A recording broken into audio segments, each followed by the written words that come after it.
Good morning, everyone. It's Valerie, otherwise known as Chick Picker. Man, we have people in the house today. Hope Morning, everybody's everyone. doing good today. We got Todd, the silver hair stacker. That's on Who's mute. am I at the moment? No, I hear you. We have Sally, the upside down picker, Hi, guys. and Deb she's swag maven, Good morning. and Bridget is the New York picker. Morning. Hey. There you go. Hope everybody's having a good morning. I've been running around like a chicken with my head cut off. Kind of like yesterday. Yeah. Settle down. But today's. But you found your shirt at least. Oh my gosh! You found your haunted shirt. I'm serious. The thing was like the first bin that I always check. It was where it was supposed to be. Oh my It was god. in the mediums. It was right on top. It was just like almost stuffed in there. Like, oh, here I am. Because I didn't even have to pull the bin out. It was just right there. And I was like, you've got to be kidding me. I had that with the necklace. I sold this really thin chained, it was gold tone, it wasn't real gold. Necklace that had like the tiny little cage with the little pearl in it. And I had it marked in the listing what little drawer it was in, but it was so tiny that it was like, I overlooked it, and I'm looking through like everything, and I was ready, like I said, Valerie, to have a coronary. Yep. And then finally I said, okay, I'm going to walk away and I'm going to take a couple breaths and I'm going to look again. And finally I saw it and I was like, oh. Yep.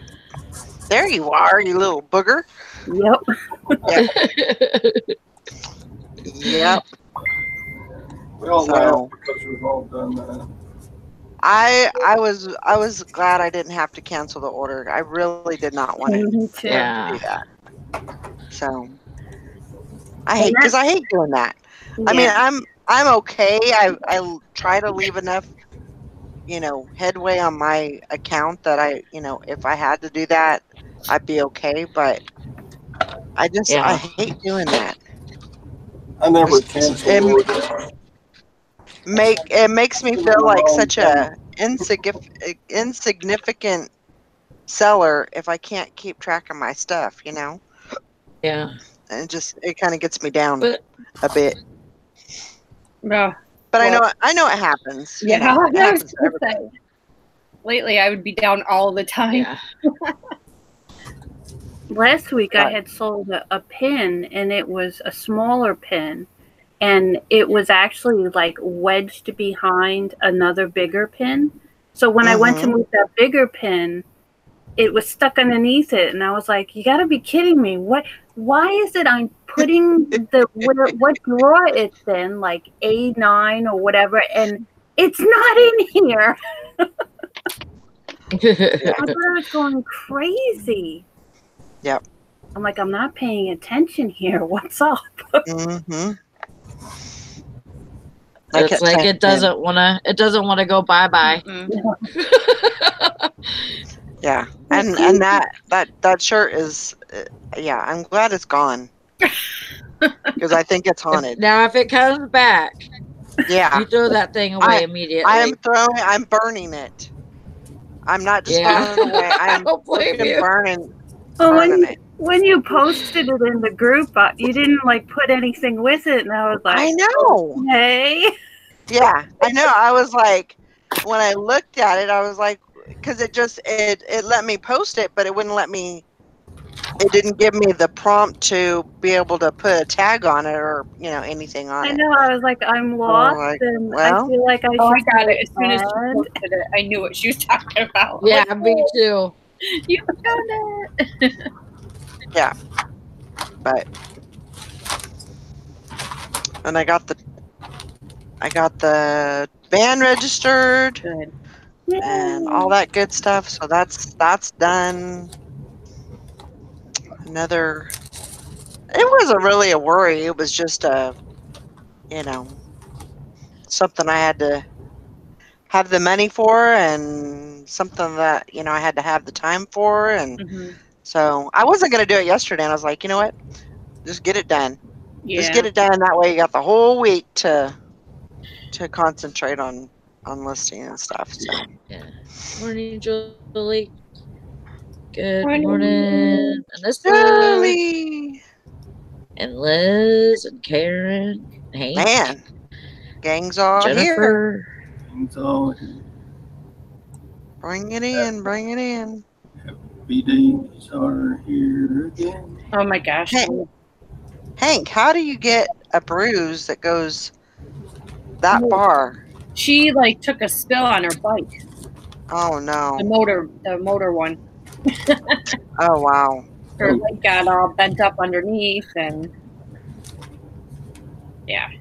Sorry, Hank. Karen's wondering, has anyone sent small items to Canada not using GSP? Yeah. I have a request to send earrings that way instead of GSP.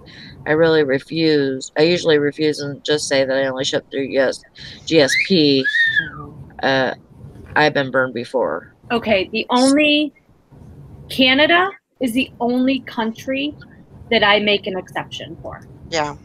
Sometimes Australia, but Canada is the country I always make exceptions for. And I just sent a ticket, like a little circus ticket some guy bought from me. He's shopping my store, but I never have any, knock on wood, issues with Canada because they're so similar to our postal system. Are they pretty good? Because I always use GSP. I feel like if I don't, then I'm gonna get burned. That's just my, that's just my luck. Canada, it works so closely with the USPS system. They're pretty much simultaneously, I don't know, they work together very well. I've never had an issue with Canada. Would I send something to China without GSP? No. Right. No. So Canada is really the only, one I've never had an issue with. And I send there a lot because I don't use GSP for there. I don't know. But Karen, if you've had issues before, then don't do it. It's just a personal thing. That's what I would say too. If you've been burned before, then I mean, it's not going to happen. Yeah, one way to definitely do that is to put insurance on it. If it's, if it's an expensive item, or if it's, even if it's $50, it'd be worth putting some insurance on it. So at least if you got burnt somehow, right, you're somewhat covered. If it was a precious metal like gold, silver, anything like that, nope, I would always send GSP. Yeah. Now, what if it's a regular pair of earrings, a regular pair of not precious metal, like a costume jewelry? Me personally, I wouldn't use GSP, but that's me personally. So yeah, me too. I wouldn't. Yeah, but I don't know. Yeah, it's see, I have it. Costume. I have all my items except for those type of items. Like I have GSP clicked, but then I have the exception one clicked for Canada. Like, so I can, I don't know. Yeah, that makes sense. But that's, like I said, that's my personal. Right. I've had people order from Canada that I've taken to them. Oh.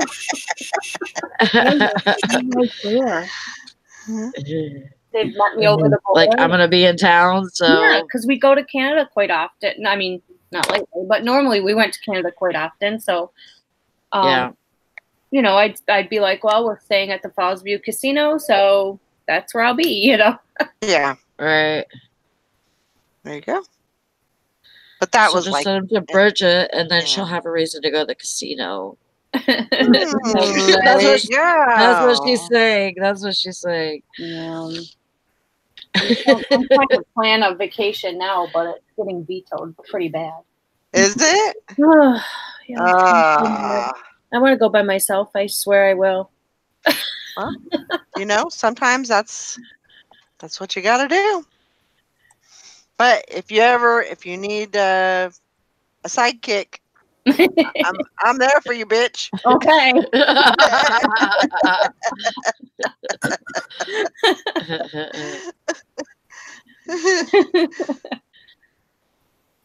No doubt. So, how was sales yesterday? Crap. They were not good. Little sales. I had 8 little sales. Wow. Well, I mean, at least that's you had something. some sales. Yeah, I had crap. Yeah, I think my average net profit on 8 items was like $5 each. I mean, a profit's a profit, but right. just sold little makeup stuff. I sold another cat. You did? How much? That one was like 34. Oh, good. Anyway, my most exciting thing yesterday was a package I got from John, the Cincinnati picker. That's nice. Ooh. What did you get? Jewelry. You did? And I thought, why am I buying jewelry from John? This is stupid. He didn't check it to see if there was anything good in it or anything. Well, you don't want it checked. But if it all checks out, it's worth about $600. Wow. Sweet. Ooh. That's awesome. Yeah. Good job. I've got one strange piece of gold here. Strange? Yeah, it's a chain. Is that the 23? Yeah. Very, very little gold, at least in the United States, is made out of 23 karat gold. About the only places that do that are rich Middle Eastern countries like Saudi Arabia. They like their gold very pure, even in their jewelry. But to strengthen gold for wearing in jewelry, they usually cut it to like 14K. Uh-huh. But this one's, 24K is pure. Right. That's 100% gold. So at 23K, this is like 90-something% gold. Right. Well, hold it up and I'll test it with my gold tester for you. Actually, you know what? Send it to me. Nah. No. Nah, I don't think I'll do that. Anyway, I tested it with acid, and it passed the 10K drop. It passed the 14K drop, but the 18K drop, it started slightly dissolving. And then the 22 karat drop, yeah, it dissolved. So I'm like, wow. I don't know. I got to get another opinion on this piece. Yeah. But if it turns out 23 karat, this is $427 worth of melt gold. Wow. That's exciting. That's awesome. That is exciting. The most exciting thing I got was some Skyline hot. That's right. You picked that. I remember that. But here was another exciting piece. It's exciting to me because... Yeah, that is exciting because, honestly, I mean, he didn't go through it, for sure. And yeah. This is a piece of Taxco, Mexico jewelry. Sterling silver. Pretty. That is very nice. Tiger eye and black onyx. Wow. Yeah, that's pretty. I listed that piece for like $90. Wow. That's awesome. Good job, Todd. It's got more than an ounce of silver in it. Bless you. Or did you cough? Thank you. You're welcome.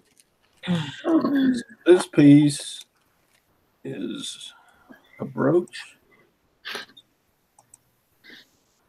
and it's by Old Man Eyes. Hang on.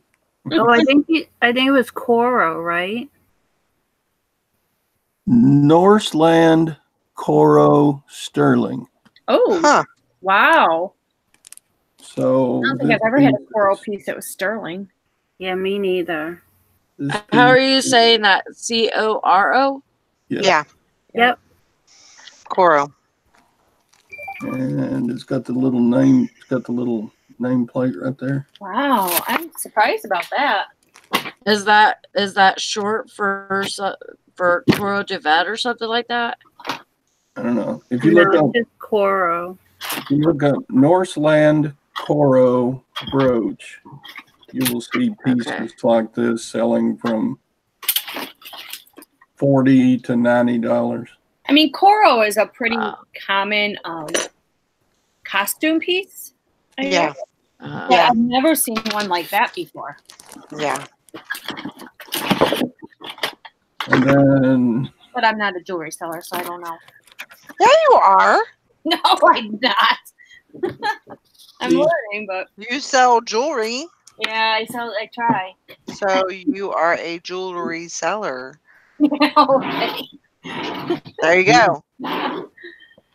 These pieces are all sterling. Let's see. I think it's so good on this. This earring is 14K, so it's $31 of gold. There's a little ring that's missing the stone,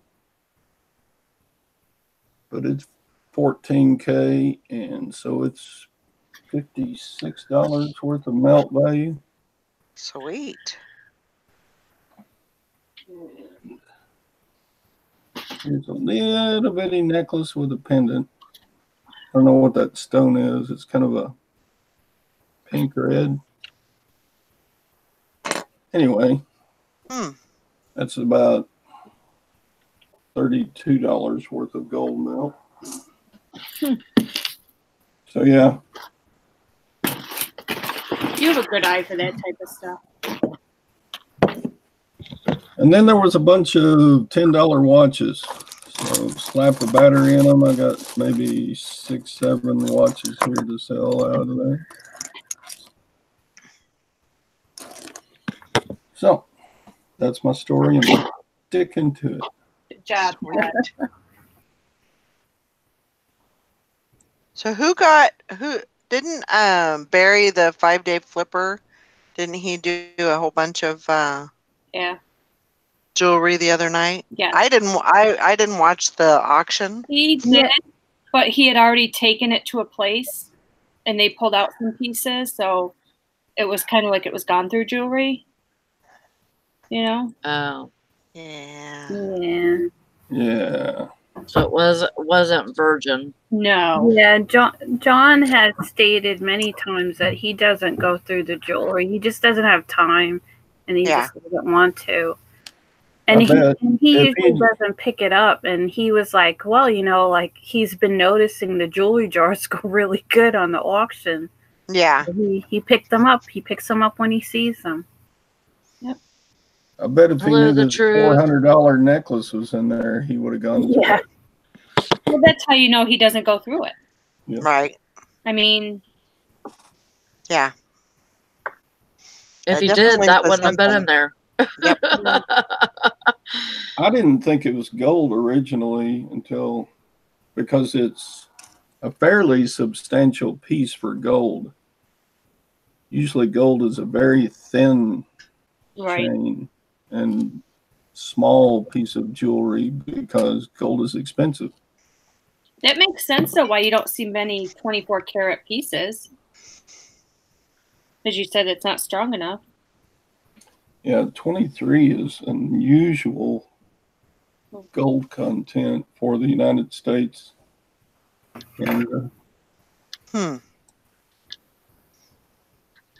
What about Mexico? Like if they... No. They're pretty much the same. 14 karat or 10 karat or 18 karat. Some pieces will be 21 karat. But I really don't know if I've ever gotten a 23 karat. And it's got it stamped right on there, 23K. It's too small for me to show you with this crummy camera, but and your old man eyes. And my old man. So I will get that checked out today because you gotta that was a strange acid test, and it's strange anyway, just being 23 karat. Yeah. Well, maybe the jeweler can give you some insight on it also. That'd be good. And then you can bring it back to us. Does your jeweler do the acid test, or do they have like electronic thing that they use? If I want to go to the big town, they've got an electronic tester. But my local guy, he can pretty much look at it and tell you. But he usually just tells me, yeah, it's not, there usually isn't a question as to the content of the gold on the stuff I take in to have him look at. So if I got a piece that's stamped 14K and take it in to show him, he usually says, oh yeah, that's gold. He doesn't even have to. He's handled so many pieces. He knows. Yeah, you can get an eye on, the look and the feel. Yeah. I don't know how to describe it. Gold looks different than gold plated. So, anyway. Cool. That was a fun package. Yeah. That's exciting. Do I even want to open this today? I've got so much to list. So yesterday I listed 0. I just kept going through. Oh, that looks like a gold. Oh.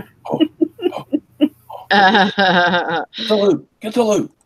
Oh yeah, 14K baby. Woo. And I'm like, oh, look at that silver Mexico piece. Oh, there it is. TC, that means Taxco, Mexico, desirable silver piece. Whoop, whoop, whoop. What is it? TC? Huh? TC? Yeah, TC stands for Taxco. If you get a piece of Taxco is a region. What'd you say? TC stands for Taxco? Taxco. Taxco. Not Taxaco. Okay. Taxco. Okay. Taxco. There you go. See the mark on this one.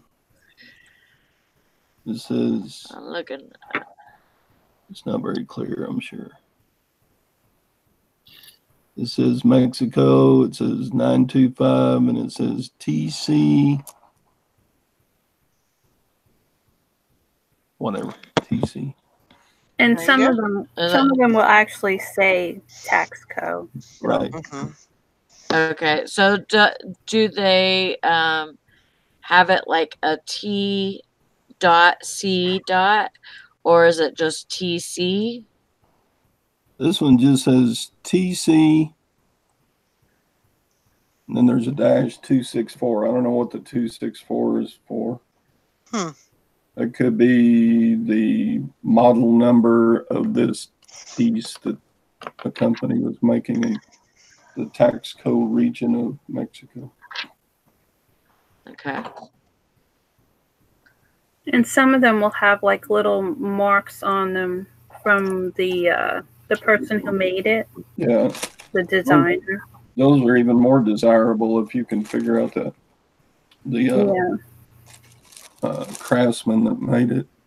There's actually books out that have the Mexican stamps and some of the craftsmen.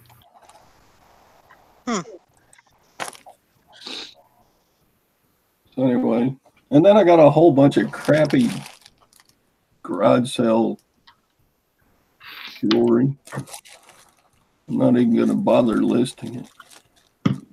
Just put it in a lot, Todd. Why wouldn't you list it?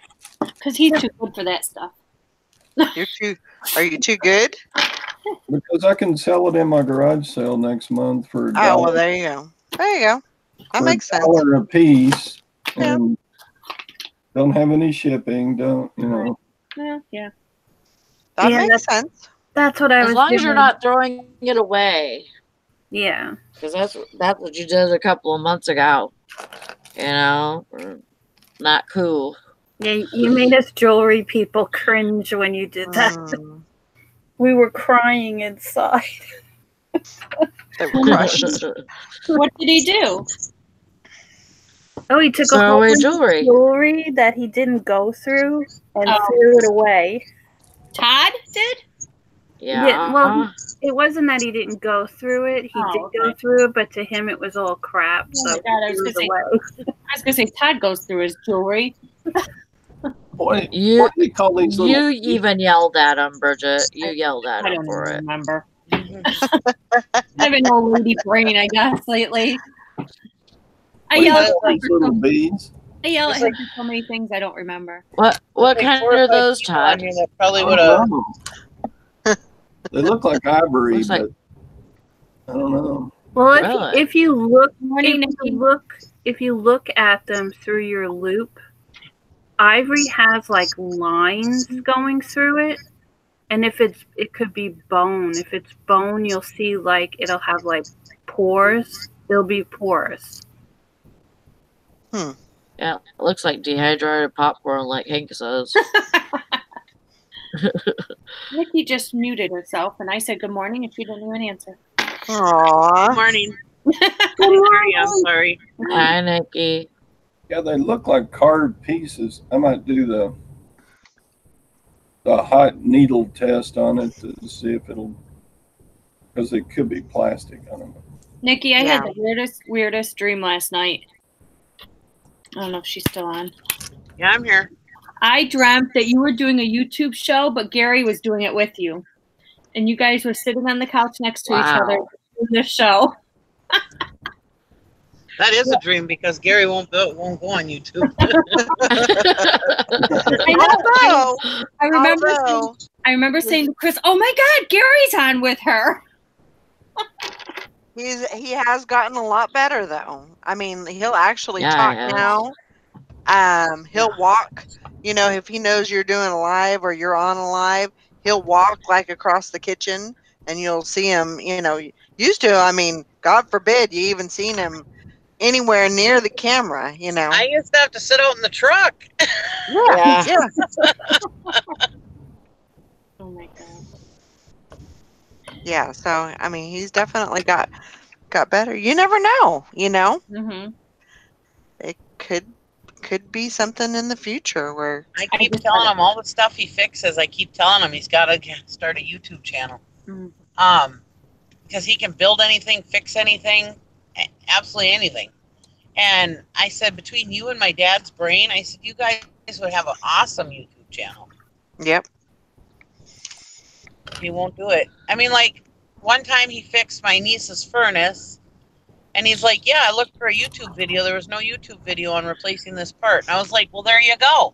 And then one time with his company, he had our truck gelled up, you know, the diesel. And this was last winter. It froze up, and he used the anti-whatever gel stuff that his company sells. And he was telling the guy that promotes it or whatever, he was telling him about it, and he goes, did you happen to make a video of that? And Gary goes, no, why? And he goes, oh, we'd have paid you for it. Gary goes, don't tell my wife. I was like, whatever you do. Because when he was doing it, he was like, I was like, well, maybe we should make a YouTube video of you doing it, you know, because you gotta do the anti-gel, you gotta change the filter, you gotta do this, do that, you know.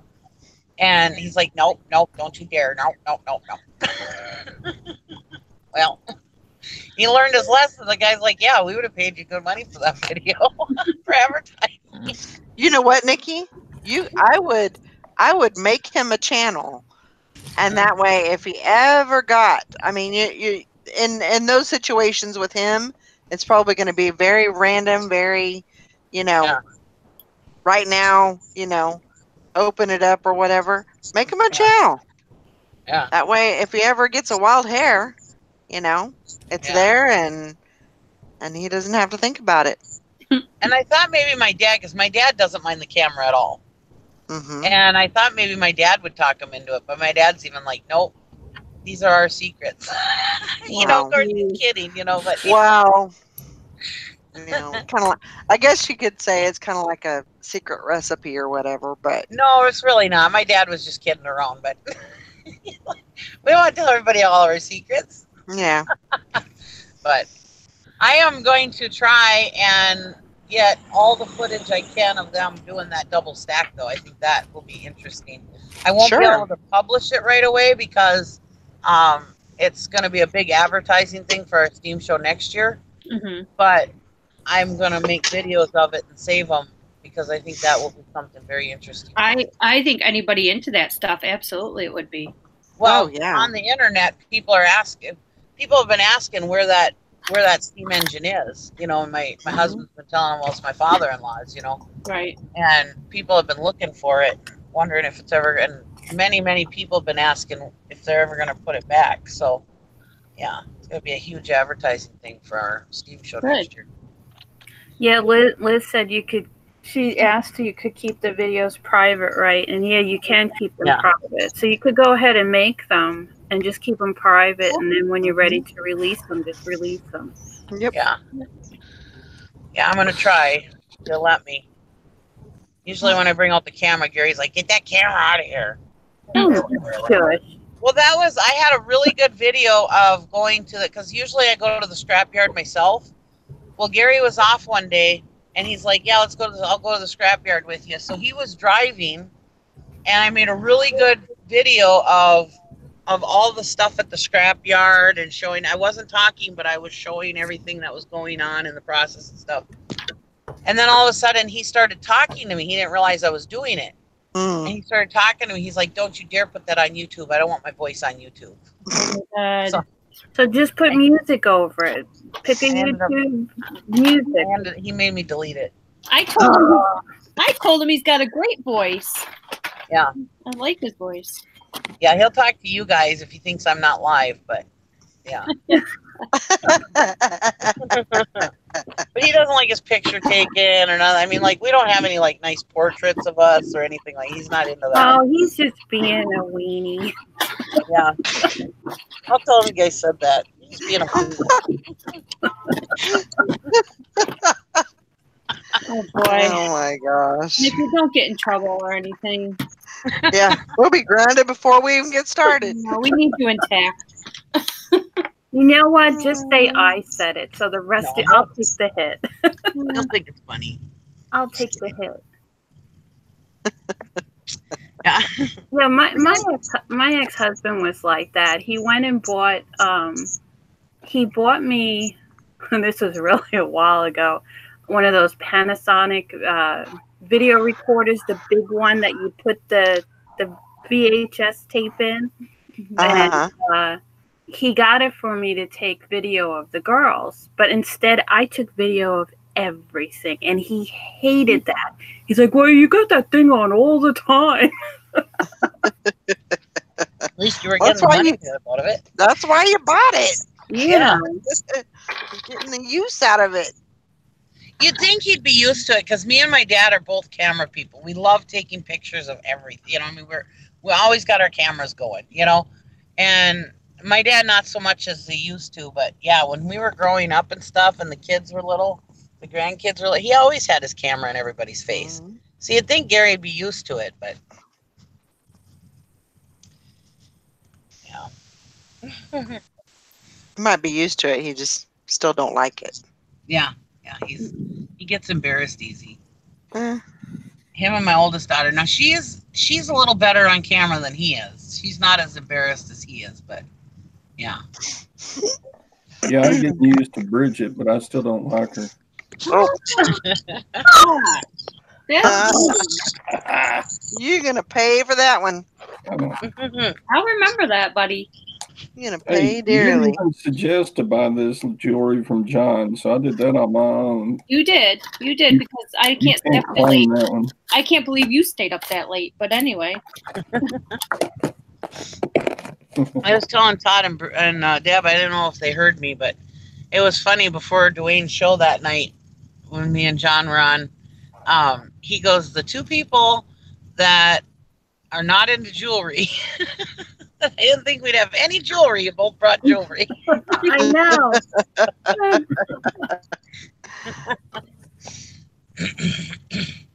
Like, well, that's what people want. Yeah. Me, I was in desperation because, like I said, my storage shed was froze shut, and two of the good thrift stores were closed. And you had that ticket, so I was like, bid higher. We gotta pay the ticket. Yeah, and then I got that stupid freaking, which I still haven't told Gary about. I probably should tell him about that. No, did you pay it? After you pay it, then tell him. Yeah. And then say, don't worry, it's already taken care of. Already paid it. I looked the other day; it still wasn't listed yet online, so I got to wait a few more days. They say it takes 7 to 10 days, so you'd think, well, it's at least 7 days because Dwayne's auction was the other day. Yeah. So maybe it'll be in today. That's the problem. That was how that damn parking ticket got out of hand because I went to pay it right away, and you can't pay it online until it processes, and it takes 7 to 10 days to process. And I ended up forgetting about it. You know. Bridget, did you see what Liz said? She said, don't bite the hand that worth points for you, silver hair. Oh, good one. That is good. Good. I'm sorry, Bridget. No, Too late. No, it's too late because if I hadn't pointed that out, you wouldn't have said anything. You're right. I didn't even see that. I'm listing.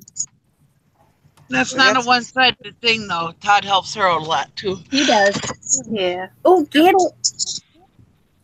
Yeah, yesterday, she sent me a picture of silver and the silver test and said, is this sterling? Well, you have to, yeah. Well, I don't have a color chart. Mine didn't come with a color chart. Oh, yeah, it did. You lost it. Oh. Damn. He called out that one. Guess he told you.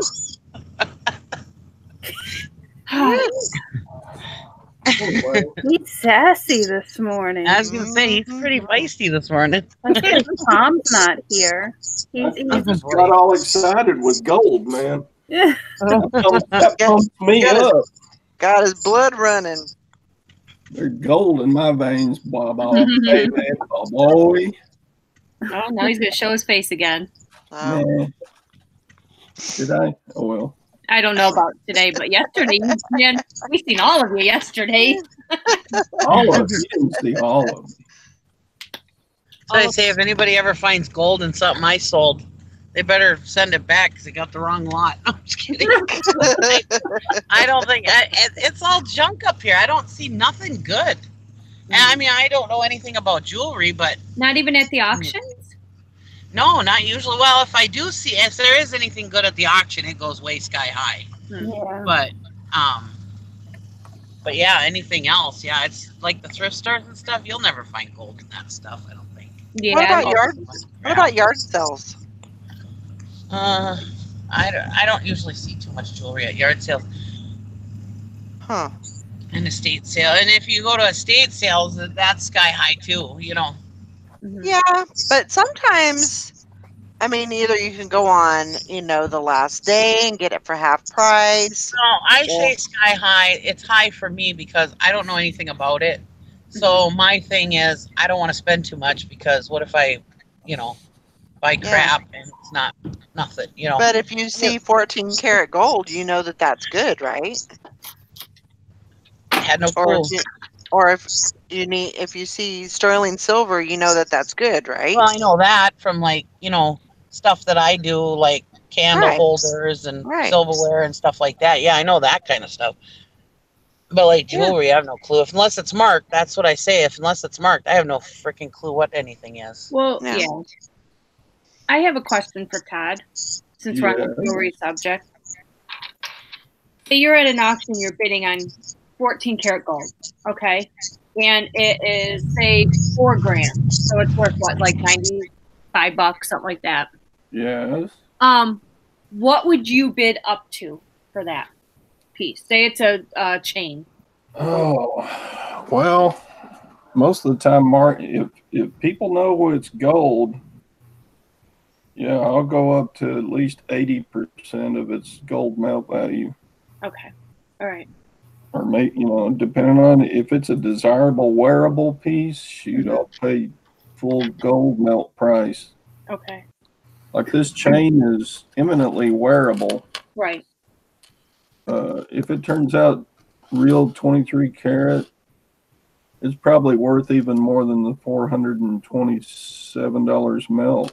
I was just wondering because, like, I bought that wedding band, 14 karat gold, 4 grams. I paid $70 for it. Yeah, that's good. Okay. Because the margins, you know, if people know. I got 130 for it, but. Yeah. See. I know the margins are so like slim with gold and stuff, so I was just wondering if you had kind of a rule of what you would buy it for. But now, if I'm buying a stuffed animal, I'm not going to pay 80% of it. No. Right. No. Yeah. I just was wondering if you had like a percentage rule that you go by. If you just. You know, with gold and silver, most of the time, it's like you're going to be happy usually making a 20-25% profit when you resell it. Okay. Because it's just so, you know, you're going to pay up front to get it. All right. Unless you get it from John and it just happens to be in a package. All on your lap, yeah. Well, I mean, I've had pieces that I've gotten at auctions. I've gotten like flats, you know, those box top flat jewelry, and there just happens to be gold in there that they missed or whatever. But like the ring, I mean, it was marked 14 karat, and he was selling it separately. So I was just wondering. All right. There's an auction this Saturday at a place we normally don't go, and they have a lot of gold, so I'm thinking about going. Yeah, I mean, sounds good. I'll piss somebody off, but oh well. Hey, better to be pissed off than pissed on. Yep. I mean, if you spend $100 to get a gold piece and sell it for $150, you did very good. Okay. Yeah. All right. I mean, that's not a whole lot of net for the money you have to lay down, but it's a profit. It's just money. Yeah. It depends on how you. That's one piece you made $50 on. Right. Right. Whereas, how many pairs of shoes do I have to sell to make $50? And gold and silver, like I said, there's such a small margin because everybody knows about it, you know, and everybody, and it's easily, you could find out the worth of the melt value very easily. So, right.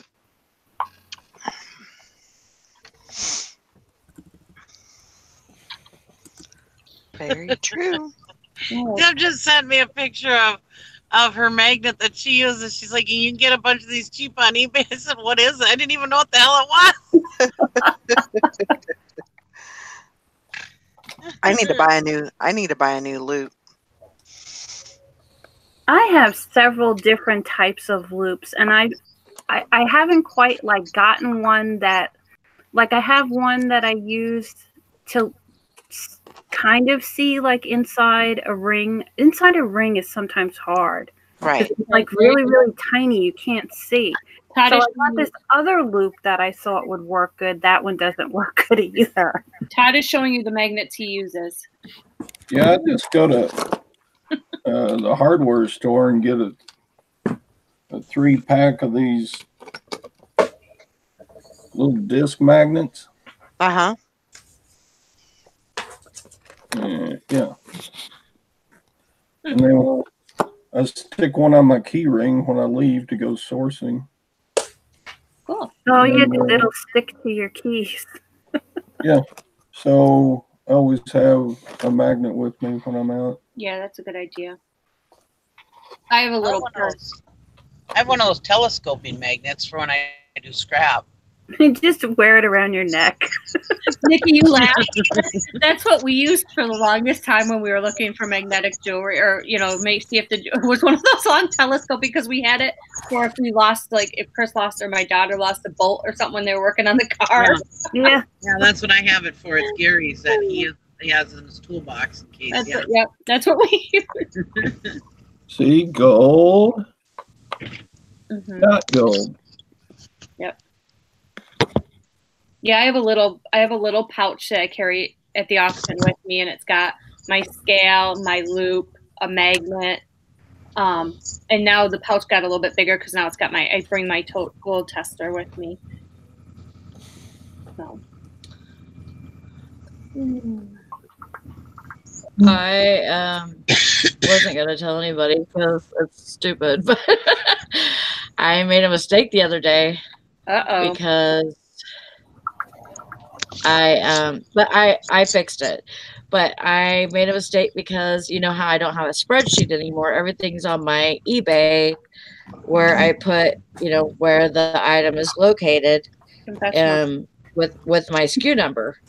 Right. Well, I sold something on Poshmark, and so I'm like, oh, I got to go delete my eBay listing. Well, I deleted it completely, and then I could not find my item because it's on Poshmark. And all my information was on eBay. Oh, my God. So I had to go. I just went through every box that I had for clothing except 2. And I found it in the 3rd box from the end. Well, that's good. So I felt like I had to tell people because I made a mistake, and the only way that I could fix that myself is by remembering that I did that before. Yep. Now, see, what I do with mine is I have a backup card catalog kind of thing. I keep index cards in a like a recipe index thing, and each index card goes for each box. Okay. So that I always have a backup. You know what I mean? That's a good idea. Yeah. And for each box, I have an index card, and I just write a little title for it. What it is. In each box. Yeah, Liz says, "Dang it! It didn't go under the ended listings." Yeah, it did, and I deleted it. I deleted the ended listing. So, so I completely deleted the listing, and I could not get it back. And to find out where it was at. So I was like, I got to do it the hard way. Yeah. At least you found it, though. That's good. Yes. Well, did you go into your deleted listings and look? Yeah, I deleted them from there. You deleted your deleted? You want to make sure she never lists that bitch at all. I had to make sure that it wasn't.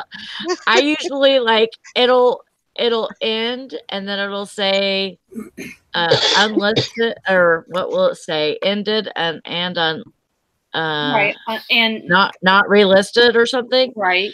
And I'll delete it from there. Right. But then remember I taught you how to look at there's another spot where you can see all your deleted listings. No. I put a video out on it. It's on YouTube. Apparently nobody watches your videos, Bridget. Apparently. No, we did. We did. I did watch it. I could have saved you a ton of time there, Sally. Give her hell, Bridget. I think I deleted it from there too. I don't think you can. Give her hell, Bridget. Todd's like, yeah, not me. Because usually you're the one they listen to. Apparently. Somebody's getting grabbed out besides me. Yay. Todd, you totally deserve that. You totally deserved it. I'll be right back. I'm going to go get some clam chowder. Okay. Hey, hey. Okay, so the only ones that I have left are not the ones that say not relisted. And I think all of those are just things that I fell off. I don't think that. I think I completely deleted it, Bridget. I think it's in there. I'm looking. Hey, Lori. Good morning. Hello. Hi, Valerie. Because Good morning. Morning, Lori. Morning, Kathy. Morning. Morning, Lori. Morning, Kathy. Morning. I didn't want to stop Bridget on a roll, so. Morning. Yeah, I knew. I was ready to fuss at everybody. Go ahead.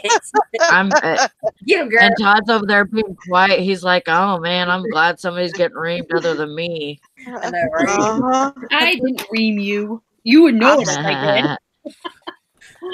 Well, I told on myself for a reason, because I didn't want to make the same mistake. And you didn't want It's completely gone. Right. It's completely gone. I looked. How did you delete it off of there? Because you can. All right. She's like, wait a minute, what? Do I need to do a video to show you how to do that? She won't watch it, Sally. I won't watch it. Do I need to do a video to show Bridget how to delete deleted listings? Oh my gosh. Only you. Only you. You need a spanking.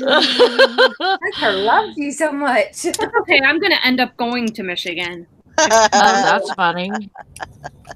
That's funny. Crap. Well, I didn't hear anything from him. I just found another F up. Uh-oh. Because I sold some rollers and I just seen them. So Brandon must have sent the wrong rollers. Oh no. You need to get rid of that shipping department you had there. They're not working very well. Reorganize or something, restaff, This was like the 12th of March, so I haven't heard anything from them. Oh wow. So maybe they like the other roller set instead. Maybe. Speaking of rollers, maybe it was better. Speaking of rollers, I did get a confirmation from Poshmark that you cannot sell rollers, any kind of curlers, anything like that on Poshmark. Which is weird because Bridget found a couple pages worth. Oh, the I'm other sure. day. Yeah. But I'm a good girl, and because they say not to list it, I won't. Yep. I'll just list it on eBay, and I sell rollers all the time. When I list them, they get sold. Yeah. I'm a good girl too. Liar. Liar too. Lie. Woo! Tokyo's coming to town. Better put your boots on today. Woo! Getting deep in here. Oh, I try. You don't do, work Liz? out. Liz does. I think Posh will loosen up down the road. Well, somebody told me somebody sold a Cabbage Patch doll, and I'm like, well, that's wrong. But Valerie was saying, well, if you put it in the gift section, does it have to be new with tags? I believe it does have to be new. You could put anything in there. That's probably where they seen the car that was listed on Poshmark. Listen to that. things have changed on Poshmark since I've been on vacation. You know. Well, you've been on vacation for 6 months. You're not supposed to put. You're not supposed to put stuff like that on there, and that's with everything like that. Yeah. But you know, they really don't. Yeah. Valerie Hickory Spring says that they're already too loose. They don't police themselves. No. They expect us to police them. Right. And then when, you know, something happens, they're either not being restrictive enough, like, you know, saying, okay, you're out. Ooh. Or, you know, that's your second strike, you got one more strike, or you know, they haven't really made a policy on that. Just that you could get banned or you could get your listing taken down. But if you think about why they've used us so much, you think about we don't pay no fees to list on there. You pay what your 10% sales, and you get cheap discount on shipping. So we're the only ones that are making them money. Right. So they kind of gotta, you know, be somewhat lenient. I mean, even though there are policies and, you know, on certain items that you can't list, you know, they're pretty lax on, you know. But it's kind of like the Aldi's. If anybody knows what Aldi's is, you have to pay $1 to get you a basket. To return it, you get your quarter back. So they don't have bag people. You bag your own stuff. It's kind of the same concept. I mean, if you think about it, until they hire people, if you think they're going to hire people, they're going to charge us a fee to list on there, which would be probably like a subscription fee. And then our postage is probably going to be out the roof or kind of funky like Macari's is. Which Macari's not bad, but they'll probably add something like that. If they do that, they start hiring more people, which they hire. They have people, of course, but it's more of a I guess it's a savings on our side. So yeah, I mean that's just how I look at it. You know why it's so the way that it is, but it's just I think they do need to be able to shut it down on certain things. They should be able to watch some of the stuff that comes through that's getting put on there, not depend solely on us. Right. Because we have friends on there. I mean, are you going to report your friend? Some people might. You know, I've seen. Oh yeah, I'm reporting Valerie if she put something stupid. Right. Yep. You've done it before. Consider all the crazy stuff that's going on. You know, in the reseller community. Everybody reporting everybody. She knows I wouldn't. I wouldn't either. But you know, it's just kind of. I guess you have to look at it kind of that way. I mean, it's just it's a savings on our side. Yeah, definitely. So, you know, and that's the thing is, I mean, you can protest it yourself. You know, if you don't believe in, you know, that's not right. If you've got, you know, if this person's got curlers up or rollers or whatever, and you know that that's not, you know, compliant or whatever, then don't share their item. You know, that's what I do. You know, that's the only way you can really. I mean, if you wanted to, you could report them, but that's just, you know, is that really going to do anything? No, probably not. So just don't share their item. You know, that's what I did. Did you get an answer back about the curlers? Yeah, it's you can't. They're not compliant. So I don't know.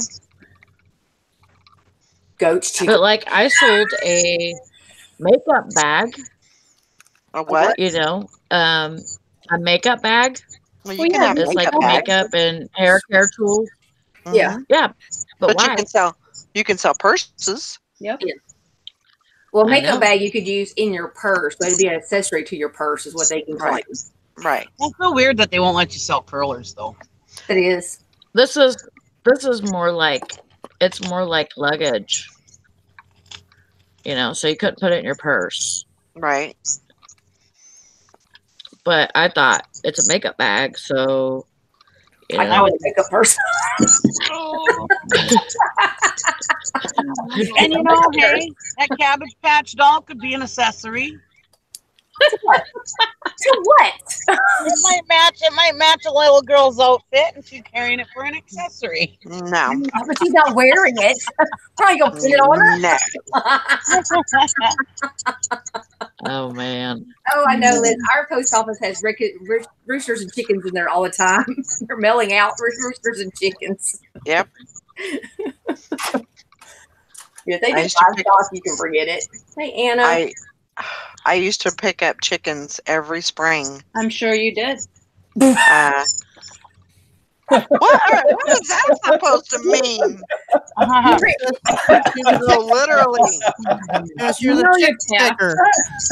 I would go. My ex-husband he raised chickens. Mm-hmm. He raised chickens to fight chickens, and yeah. So he would order these chicks. And they would be just chirping. I bet they were just so pissed off that they had these, chicks in the background or whatever. But yeah, I had to go pick them up and well, that's what I meant. From the post office. Crazy. I didn't mean too bad. I just meant that you had a pass with it. I love springtime. I used to love springtime when I get to go and get my new 50 to 100 chicks. I used to love that. I love going into like our Country Max or Tractor Supply and looking at the baby ducks. The baby ducks are cute. Oh my god. That was last night. My daughter found this video on Facebook about this duck that was and it sounded just like our silencio. And I mean, she would just get so pissed off at Stuart, our other duck. And you would just hear you hear her all through the farm. And then all of a sudden you hear Stuart, which was just a Rowan, and he would just go just this little like, okay, I'm coming, man. Well, husband and wife, she would just bitch at him and actually Stuart was actually a girl. We didn't know that, but until he had eggs. But anyways, our duck had an identity crisis. We had a female duck named Stuart.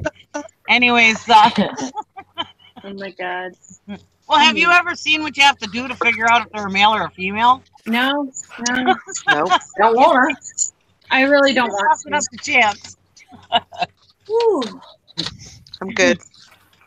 It was funny. We had this rooster. I bought all pullets, right? Well, of course, at chicks, you can't guarantee that you're going to get all pullets completely, Pullets are female chick. In case anybody didn't know. And, well, we had this one that started, I was like, that thing is a rooster. Once he started growing, I was like, that's a rooster. And the girls are like, are you sure? I'm like, yep, that's a rooster. And it's going to be a rooster. We'll see. Anyways, they were like, we'll just name it Pat. We're really not sure. It ended up being a little jerk too. Mr. Jiggles used to kick the shit out of him because he was Mr. Jiggles? Yeah, Mr. Jiggles. Mr. Jiggles was a good rooster. He's funny. That reminds me, don't forget to watch Marcel's show. Yeah, Mr. Jiggles would watch over his hens and let them eat, and then he would eat what was left over, which, of course, we always gave him more food. But, yeah, he would just sit there while the girls would eat, and Pat would try to come in and take food from the girls, and he'd go out and chase them away. Oh, he was such a good rooster.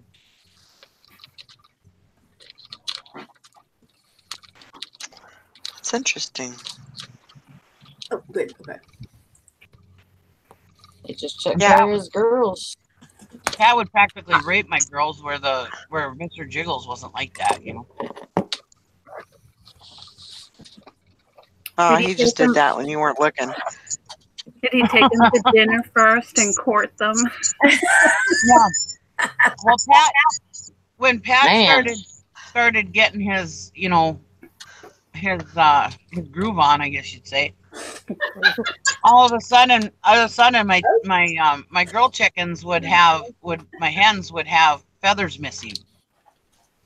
And then when Pat disappeared, they grew back their feathers and they didn't have any more problems. So Mr. Jiggles was a gentleman. All right. We're getting some trolls today. Trolley. Are we? We are. School's in. What they calling me? Wow. A little farming information. Welcome. Welcome to the farming information. We had some farming information too. Uh-oh. Interesting. You never know. Maybe somebody else here wants to get chickens. Dahlia says, I remember how my grandmother would check to see if she was going to lay an egg that day. Wow. She would check the hen, I'm assuming. I don't know. Mr. Jiggle says, I thought we agreed to keep my sex life private. Nope. Not anymore. That's funny. Poor Mr. Jiggle. That's funny. That's funny. I watched that. I did watch that. The Dirt, the show of Motley Crue. Oh yes. Yeah, how was that? Oh, I did too. Really, really good. Yes. Oh, My really? husband watched, Yeah, it was my really husband good. watched Bohemian Rhapsody. He one about, and he said that was really good. I haven't seen it. I do want to watch that. Yes. I do want to watch that. But yeah. I watched part of that. I couldn't get into it. Which I one? was sleepy at the time, so the Bohemian Rhapsody. I think it'll be good if I wasn't like really watching it, so I didn't get into it. But gotcha. Gary said it was really good. I was like trying to go to sleep and stuff, so I wasn't getting really excited into about the watching Elton it that John day. I was really that was the thing with me, like during my high school years. I wasn't really, I mean, I liked music, but I didn't really pay attention to the band or who was singing, the singers. And so I didn't really know, just like Queen, I wasn't really into that. I don't know. Oh my God! In school, when I was growing up, I had I get the music magazines, and I would put Def Leppard up on my wall, and I had Cinderella and Motley Crue and Poison. But I used to do that too, but it wasn't. I don't know if I just didn't connect like the two, like the guy with the band. I don't know. Yeah. Which is kind of I weird. knew who sung what, but I probably couldn't tell you if I saw a picture of some of them.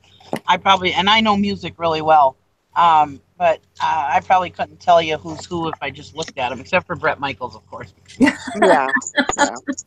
But of course. every female knew who Bret Michaels is. Oh yeah. Gwen was a Bay City Rollers girl. Oh, really? Ooh. When we got pregnant the first time, her brother asked me which one of the Bay City Rollers she was going to name our baby after. Oh God. Trying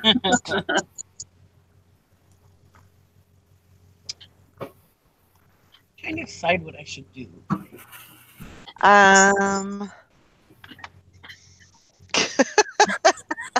I know, right?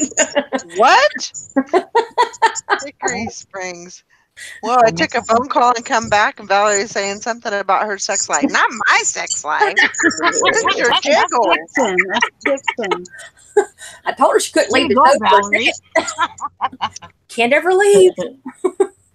There's no telling what you might come back to. That's right. That is true. She pulled out her vibrator again. She'll massage ya.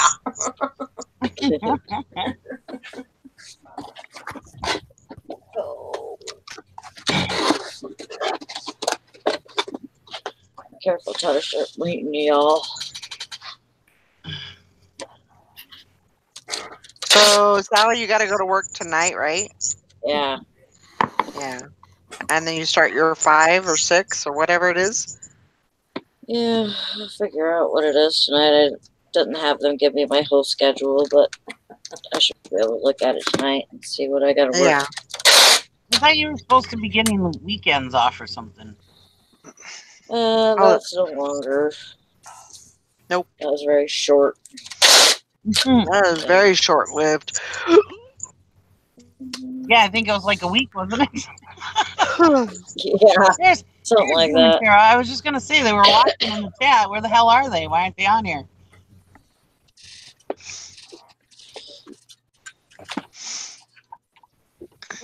Yeah, I think it was only like a week or two that you got that schedule, and that was it. Yeah. Yeah. It was short-lived, so. You know, those, type of places. I mean, you never the turnover and the schedule is so wonky that one day it's this and the next day it's that, and so. And honestly, it's like their most dependable people have to work the hardest because they're the ones they know work. Yeah. They don't always reward you for working really hard, but it's the ones they here's leave more on the hours. hardest. Yeah. Hey, Sarah.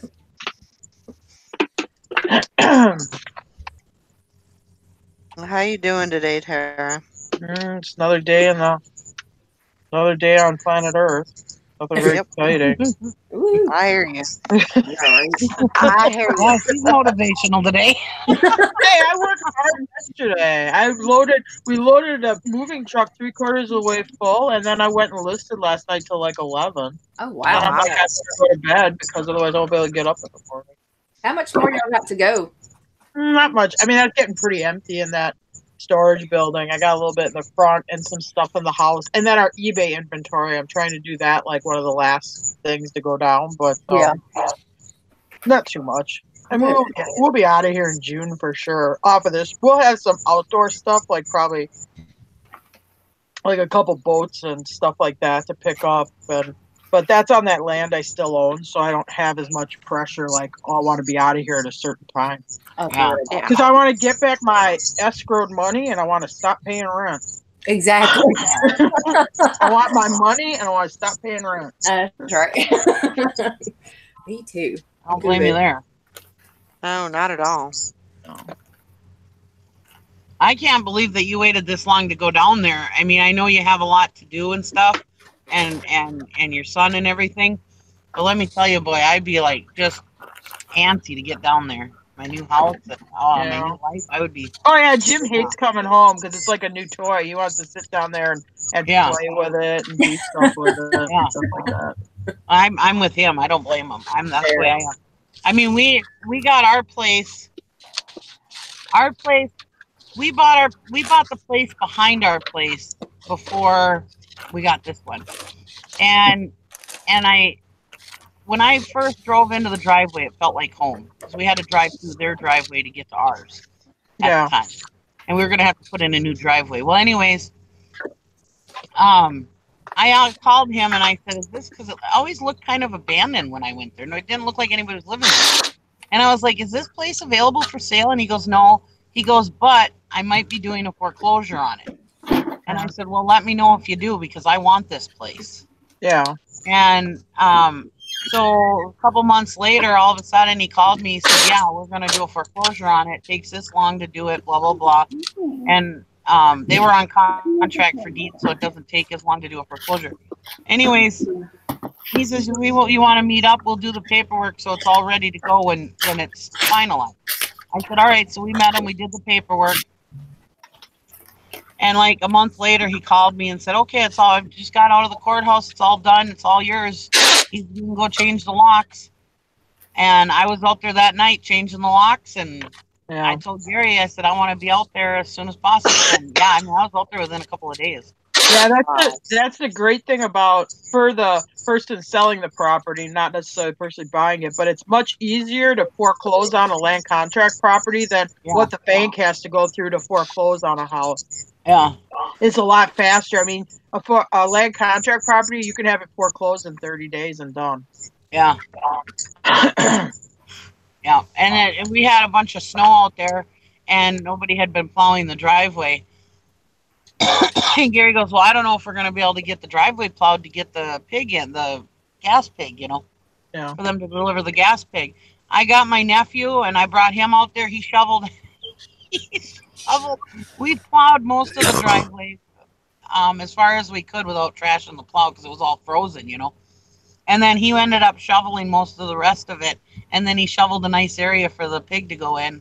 And I was out there the next day. I was like, I am sleeping out there. Gary goes, we don't have running because for some reason they pulled the pipe out of the ground for the well. And I'm not sure why. But anyways, Gary goes, there's no water out there yet. And I said, I don't care. I'm going out there. I brought buckets of water with me. And out I went. Well, we had the other pump house that we could use too. So yeah, I was like, whenever you get out here to fix the water, I'm going out there.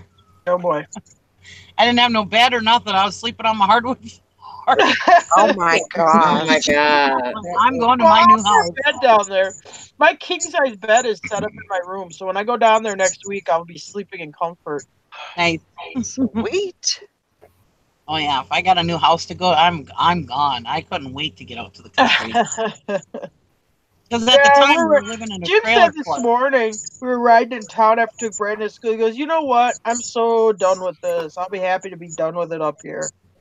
Yeah. At the time I was living in a trailer court, which it's the same trailer court my nephew runs. And the place is just a piece of shit. And the people that live in it are just as big a piece of shit. And I mean, we just had so many problems there with them people. I mean, we wouldn't even have lived there, but my mother-in-law had a house in there, a trailer in there, and she moved out because she liked to move. And so she gave us the trailer house, and it was like, well, it's cheap rent, you know. And so we moved in there, and it was horrible. I mean, they were always stealing our shit. They were just giving us problems, and so I hated it there. I just hated it. And that would be living too close for me, because they put them in the mobile homes are close together. I don't like having people like that close to me. Me neither. That's what I like about it in Kentucky versus here. Even though I had like 40 acres here, across the street from my house is close to the road. It's very residential housing across the road.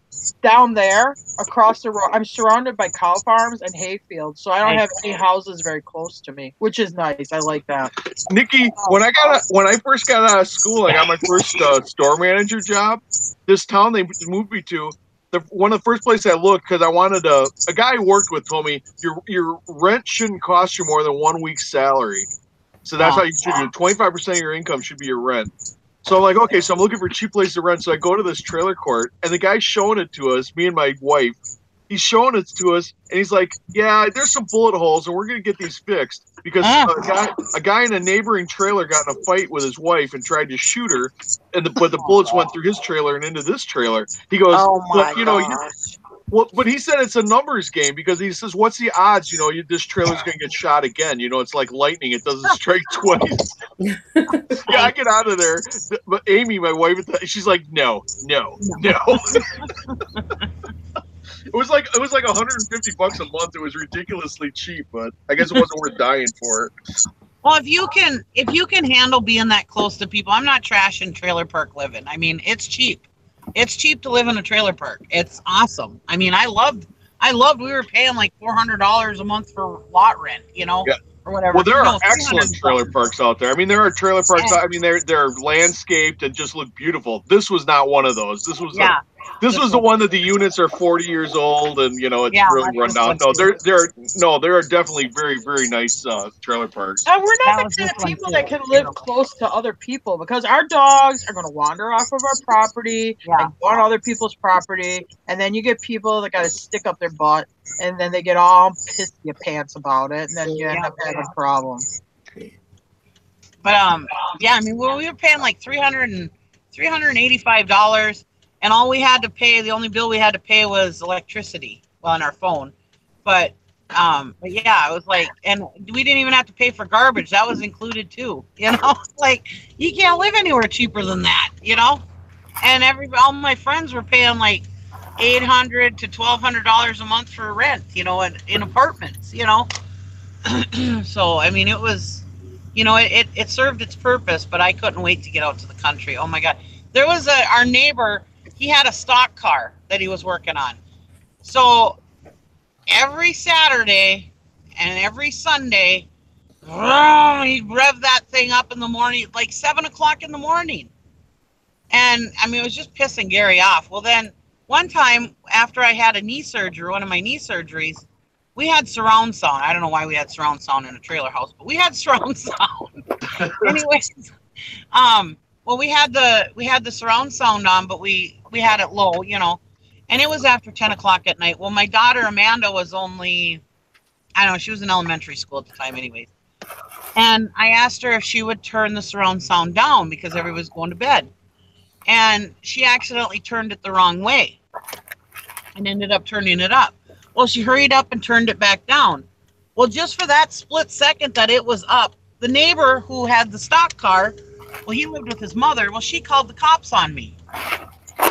So anyways, I had the cops there, and I hobbled to the door with my crutches, and I explained to him what happened. He goes, "Oh, no problem, ma'am. It's an honest mistake, you know, blah, blah, blah." He understood, and he left. Well, then the next day, the manager came over, and he goes, "Yeah, I heard you had the cops here last night for disturbing the peace."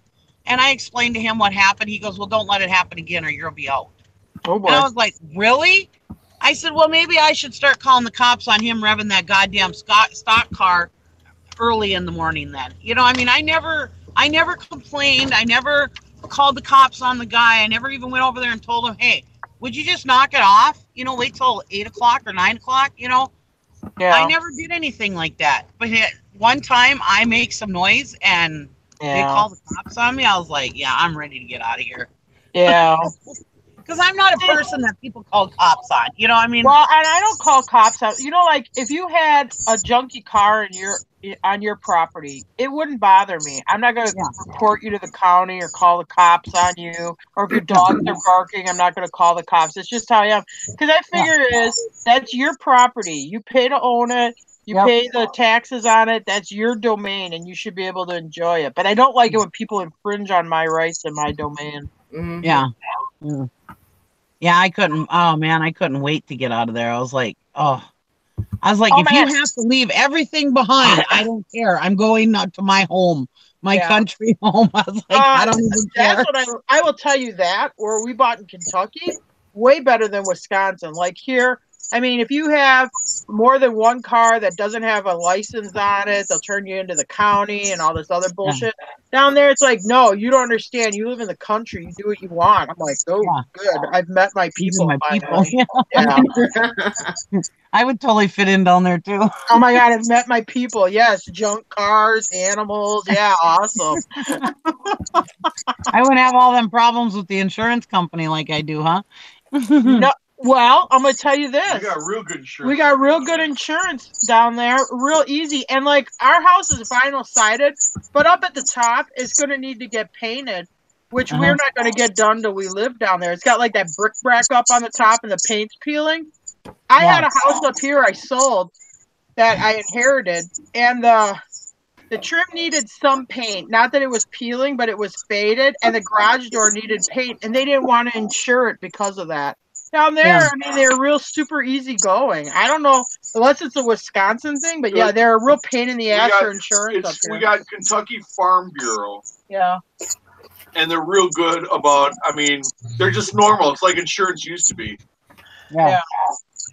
Well, that's like when they gave me so many problems about mine. I'm like, it's a goddamn farm. Yeah. What do you expect? You can't tell me my farm looks pretty damn good compared to a lot of the farms. And I think they might I think they have Farm Bureau in Wisconsin. Do they?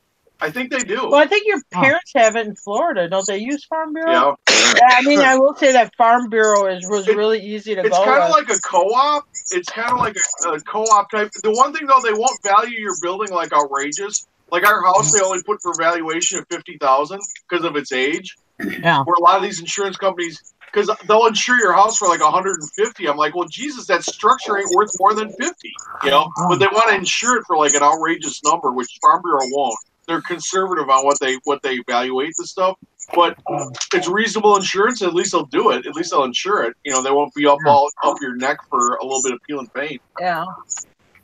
You want us to find your place down in Kentucky, Nikki? Is that what you're saying? Or maybe I'll find you something up there in that holler.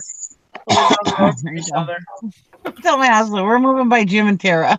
Yeah, there's lots of cows and lots of pigs. Oh, I'd love it down there. Everybody down there, like the guy across the street, I noticed he's got goats. Well, the thing down there is if you have goats, chickens, hogs, anything, any poultry, but you don't even need like a big herd of it. That puts your property tax in agricultural, where they give you the discount, the tax discount for agricultural use. Well, mine's agricultural. I mean, you could have like 10. Well, you're having somebody cut hay off of your land. See, here in my part of Wisconsin, they wouldn't let me go agricultural because they said you're supposed to own 45 acres, and they don't consider horses agriculture. Oh, then mine's just zoned agriculture. Mine's zoned all purpose. Oh. Yeah, mine's zoned agriculture. Yeah, it's because the neighbor up the road has more land than me, and he has hay fields. He's zoned agriculture, and he pays like, I don't know, $200 a year in property taxes, and I was paying $2,200. Yeah, I don't pay much for property taxes. Plus, not that $2,200 is a lot of money. In some places, it's they'd be like, "Oh my God, that's so cheap for property taxes." We separated all the land from the house and have it in two because the house sits on 5 acres, so we pay taxes on that, and then we separated all the rest of the 20 acres to just undeveloped land, so that would be cheaper on taxes. So it's separate. And then there's something down there where when you're 65, then what did you tell me it was? When you get old, what do they do? Your property taxes get cheaper then too? Yeah, well, they devalue your property by $40,000 for the tax value when you turn 65. Yeah, so you get it's called, or if you're disabled, if you're on Social Security disability or over the age of 60, or one person in the household over the age of 65. Yeah, but if they devalue your property and if something happens, you don't get as much for your property. They only for taxes. Only for the billing. So if you had an $80,000 house, they're only going to tax you on the $40,000 of its value. They still value your house at 80. Nice, good. That's interesting. Sounds appealing, but it's too damn hot for me down there. Nah. Yeah, I was afraid of turning 65, but now I'm looking forward to it. No, I don't know how I move all of our stuff. I mean, I know you guys just did it, but oh my God, I just think about all the stuff I have and all the equipment I have. Oh my God. Well, you know what? You make some real hard choices. I do the 3-pile thing. Either I keep it because I really, really want it, I sell it because it has value, or I throw it away. That's it. Yeah. 3 choices. And you just start getting rid of shit. Yeah, but we have all of our tractors and gas engines, and of course, if I moved down there, my dad would have to come with me. So then we'd have the steam engine. We'd have to figure out. You know what I mean? Like us, I had stuff stored. I'm like, why the hell was I storing this? And I just got rid of it. Yeah, I don't even want it. And I found some stuff that I put up for sale. Yep. I never build anything like that. I would say it's definitely, you have to make some sacrifices and make some decisions on the things that you can live without, and the I'll things tell that you though, everything I got rid of right now, I can't think of one thing where I'd say, oh, I wish I wouldn't have gotten rid of that. I really miss it. Not one freaking thing. Yeah. We'll have to find a nice steam show down there by because sometime. That's the thing too, is that you're at an advantage because you didn't have to move. No. You could have stayed there. We wanted to. But I mean, you made the decision and you wanted to. So So Tara, which pile is Jim in? I don't know. Well, I got to keep him right now. He does a lot of work. Oh, he's getting too skinny, so I got to fatten him up too. Fatten him up. She doesn't want me to look more fit than she does. That's the rule. But that stuff, when you were talking about the stuff, you know, it's if the stuff is bringing you pleasure and bringing you benefit, that's great. But if the stuff is like an anchor tied around your neck, I mean, you become a slave to it. I mean, yeah, then it's no good. I mean, then you need to minimize, start getting rid of stuff. We had a family member died, and I inherited the property and everything, and he saved a lot of stuff, you know, like just saved it in his garage and stuff like that. And we were going through it, and I had to throw a lot of it away. I'm like, you know, it's a real shame. He saved this for like 20 years, and I'm just going to throw it away. But I also I said, I don't want to, when we get old or die, I'm not going to leave this for Brandon where he's like going through stuff like, why the hell did my parents save this crap? And now I have the burden of sorting through it all. So, so I figure everything that I do keep better have value, because then at least he can have an auction and sell it off. Right. One time when we went to an auction and we bought like 5 tractors at one time, and we're hauling them home, and as we're unloading them, Brandy's like, oh, why do you need more tractors? You know, I mean, she knows the importance now, but this was at the time she was a lot younger, and we're like, just don't worry, honey, all this will be yours as soon as we die. And she's like, great,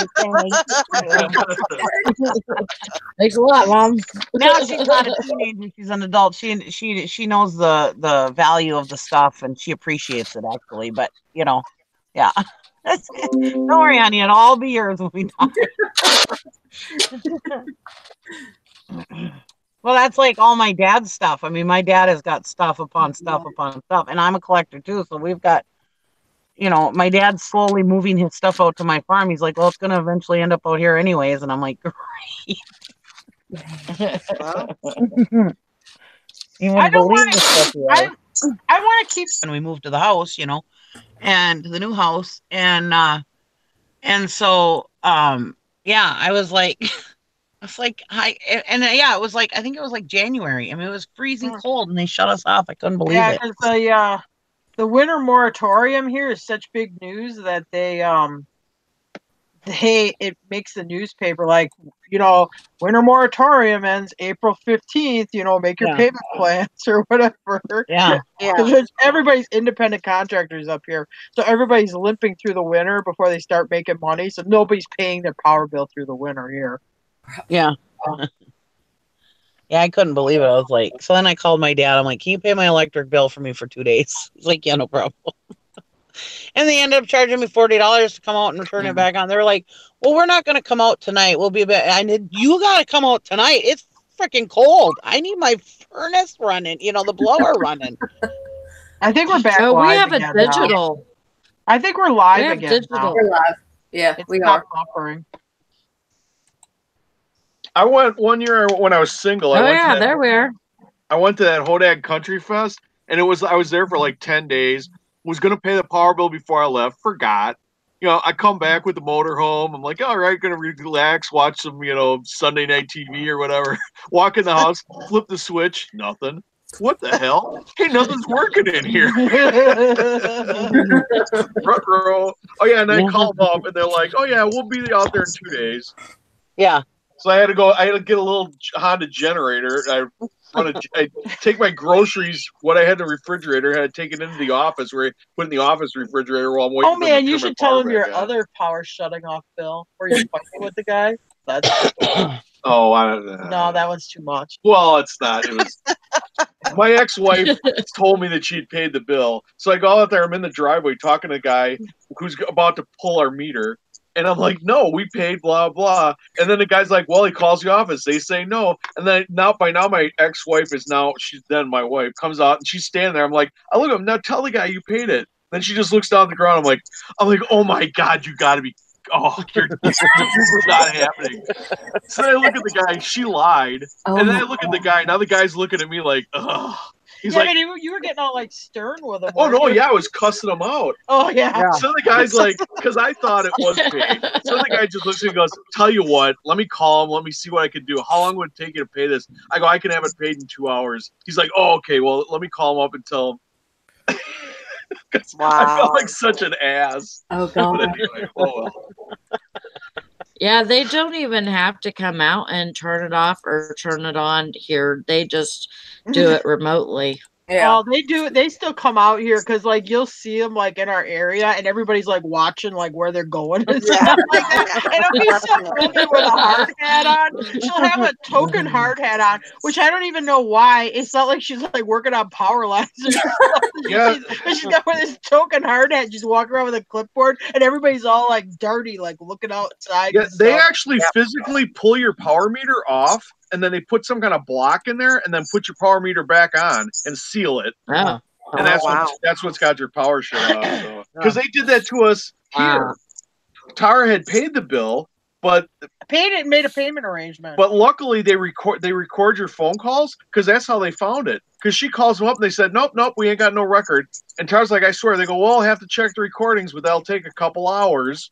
So the lady leaves, and she was supposed to go away. She said, I won't be back until tomorrow. We're like, oh my God, we paid our power bill and you're doing this to us? And it's like snowing. It's like April, but it's snowing. So we get the call about an hour later. They're like, oh, yeah, we found it in the recording records. Yes, you did pay, and now we found your payment and all that stuff. And luckily, the lady had not gone way over on the other side of the state. So she said, you guys seem so sure about that you paid. I hung around the area. I was able to turn it back on that day. Oh. Wow. There's Bridget. Her made it back. Hi, Bridget. I know. Did you pay your bill? That's the first thing first class. Did you pay the bill? Yeah. Triple breakers. Well, I'm glad to know I'm not the only one that has these stories. Oh, hell no. I will tell you, though, our power bill is like half the cost in Kentucky as it is up here. Oops, sorry. Oh, I'm not letting you again. Oh, that's going to be nice. Oh, yeah, like ours is like $100 a month. I mean, granted, we're not living there right now, but yeah. Well, it's still heating, though, with electric heat. But yeah, because it has electric heat, and that's like $100 a month. Jim shows me the last bill, and he's like, oh, it was like $85. I'm like, oh, nice. You know what? Ours is like 130. I can't get my electric bill here lower than like 150. No, mine's always like between 70. I don't know. Wow. Yeah, Well, in you the live in a summer- trailer house, though. Yours is always going to be cheap. Yeah, but Sally does too. Yeah. Yeah, mine's 130. I don't get Yeah, but how, you're on BTE, aren't how you? it's so bad. No, consumers.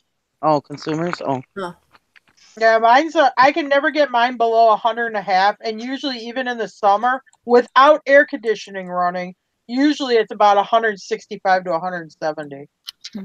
Mine's See, usually, ours in the winter summer mine runs isn't over bad. $400 usually. Oh, like now in the wintertime, because I have natural gas, because that's on with my power bill, my bill will be $350, $400 a month. Yeah. Holy cow. Yeah. Wow. I have a co-op. And, you know, they originally made these co-ops so that would make it cheaper for people for their electricity. I have never paid so much for electricity in my life as I do now. That's ridiculous. And I was like, when we first moved up there, I was like, oh, I can't wait. I can't wait to decorate the whole yard and the outside with Christmas lights and everything. Then I found out how expensive my electricity was out there. I haven't put another damn light off. Oh, God. No, I don't know about the co-op, but like I have WPS, and like before I even buy any electric, I got like $55, $60 worth of like meter charge, $10 for heating assistance. Like everybody has to pay. It's like a tax, you know, to help with people that take heating assistance. And like so there's like $50, $60 in charges before they even start adding the electric on. Wow. You know, my electric bill is Kelly, ow. Move. Ansley says hers is never below 175 in the winter, and summer is 400 to 500. But she has her AC working. Mine is never below 300. Wow. Man. Really? Mine's never over 300. Yeah, but I've got a swimming pool pump, and I've got. Wow. Yeah. Yep, that'll do it. We don't get cold in the winter or hot in the summer in my house. See, and my electric will be 130 in the winter, but it'll be like 90 something in the summer because we don't have AC here. So, and we're not running the gas, we're not running the, the heater and stuff. Yeah. Yeah. So everything's a little cheaper. Yeah. My gas goes from like, it could be 120 to, and it goes down to like 20 or 15 in the summer. Oh yeah. Super cheap. Yeah. My gas is usually 150 to 175 during the winter, and my electric is usually, I don't know, around 100. And then the gas will go down in the summertime. And I really don't use the air conditioner. I mean, I'll use it, but it's up pretty high. It's usually around 78 or 80. Is what I keep my air conditioner out. So that's kind of how our bill runs too, kind of like yours, Valerie. Yeah. Yeah. Yeah. Averages. I usually figure about 300 for electric and gas. Yeah. Because one's up and then one's down, at the different times of the year. So yeah. It's just the way it is. Crazy. Yep. I want to do it all.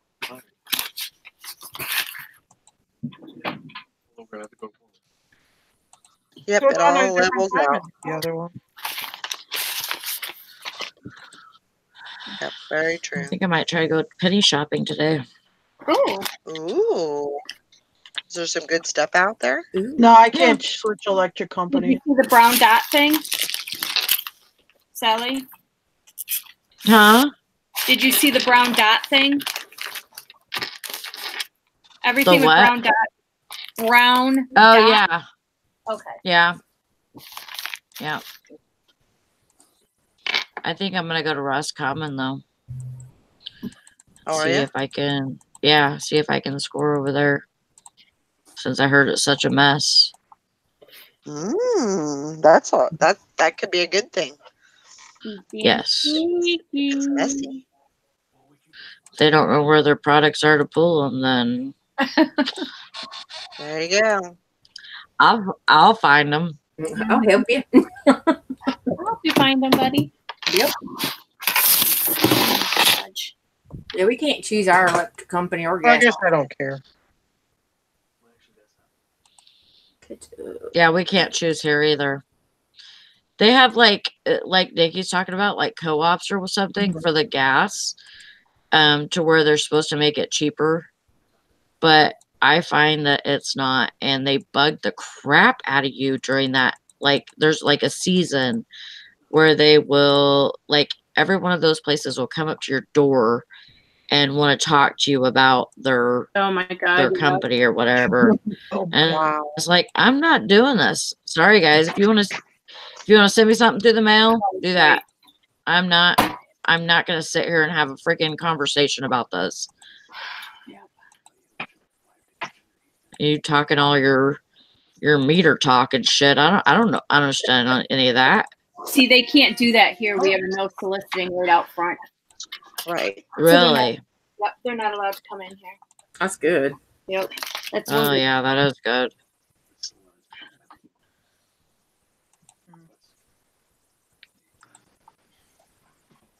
Yeah, they suck.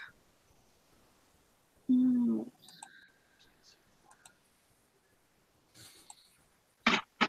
right. Well, it's 10 o'clock. You know, go ahead. No, it's 11. Call it a day. No, it's 10:04. 11:04. 10:04. Get your time right. I know, right? Sally and I know our time. We don't know yours. See, we're central. We're evened. Sally and I know what we're doing. Morning, Summer. Well, I hope everybody has a great day. Morning, Summer. everyone has a great day and get lots of stuff listed and done and get the sales. Get lots of sales. Here you go. Get your catcher mitts ready. I'm ready.